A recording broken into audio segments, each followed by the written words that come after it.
Oke, hari ini kita bakal ngebahas salah satu talenta muda paling bersinar di dunia balap motor, Veda Ega Pratama. Tapi kita nggak cuma ngomongin soal bakatnya, kita akan bedah tuntas lewat angka-angka.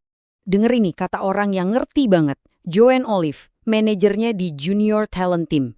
Dia bilang, Venda itu pembalap yang cepet banget adaptasinya. Nah, pujian kayak gini emang keren, tapi pujian itu kan satu hal. Pertanyaannya, gimana cara kita bener-bener ngukur bakat segede itu? Nggak cukup cuma dari omongan kan? Nah, disinilah angka-angka berbicara. Yuk kita selami bareng-bareng. Oke, jadi ini dia agenda kita. Pertama, kita kenalan dulu sama fenomena dari Gunung Kidul ini. Terus, kita lihat gimana dia nulis ulang sejarah di Asia Talent Cup, lanjut ke pembuktian dominasinya di Red Bull Rookies Cup, dan terakhir kita simpulkan semuanya di statistik seorang juara. Simpel kan? Oke, kita mulai dari bagian pertama, fenomena dari Gunung Kidul. Jadi sebelum kita loncat ke angka-angka yang gila-gilaan, kita perlu tahu dulu nih dari mana sih Veda ini berasal? Nah, ini dia Veda Ega Pratama, lahir di Gunung Kidul, dan dia ini produk dari Astra Honda Racing School. Jadi bukan talenta yang muncul tiba-tiba gitu aja ya, ada program serius di baliknya. Tapi program sebagus apapun, pada akhirnya yang nentuin itu ya performa di lintasan. Dan disitulah Veda benar-benar bersinar. Sekarang kita masuk ke bagian yang seru banget, Asia Talent Cup, di mana Veda menulis ulang sejarah.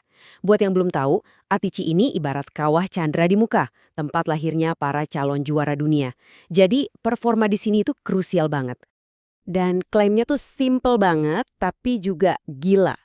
Di tahun 2023, Veda Ega Pratama itu nggak cuma menjuarai Asia Talent Cup, dia jadi juara paling dominan dalam sejarah kompetisi ini, kalau kita lihat dari statistik. Ini bukan sekedar menang, ini benar-benar demolition job. Oke, kita mulai dari angka pertama yang paling jelas, kemenangan. Totalnya 8. 8 kemenangan dalam satu musim di tahun 2023. Gila kan? 8 kemenangan itu kedengerannya udah banyak ya.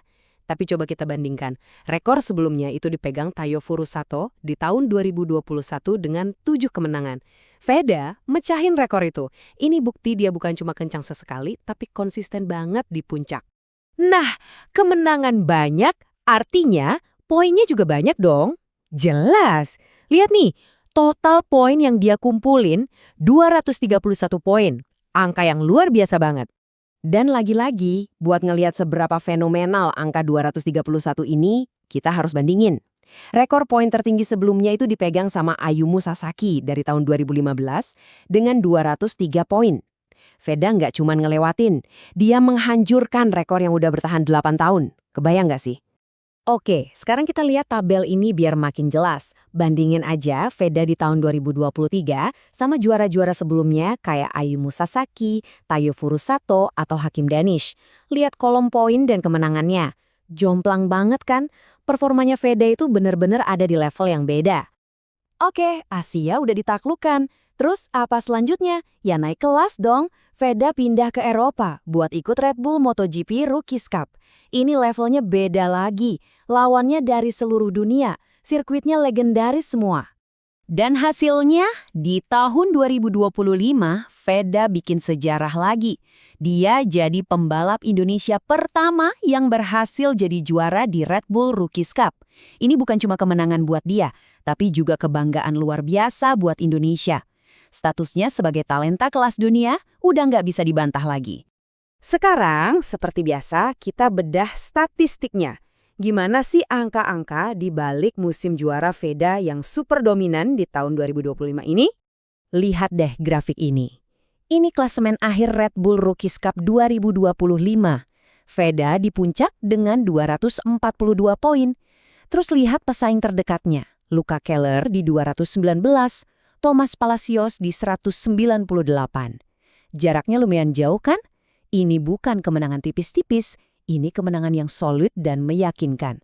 Tapi juara itu bukan cuma soal total poin, coba kita lihat rincian musimnya. Dari 14 balapan, dia menang 6 kali, naik podium 10 kali, tapi yang paling gila, dia finish di 5 besar sebanyak 13 kali, cuma sekali dia di luar 5 besar.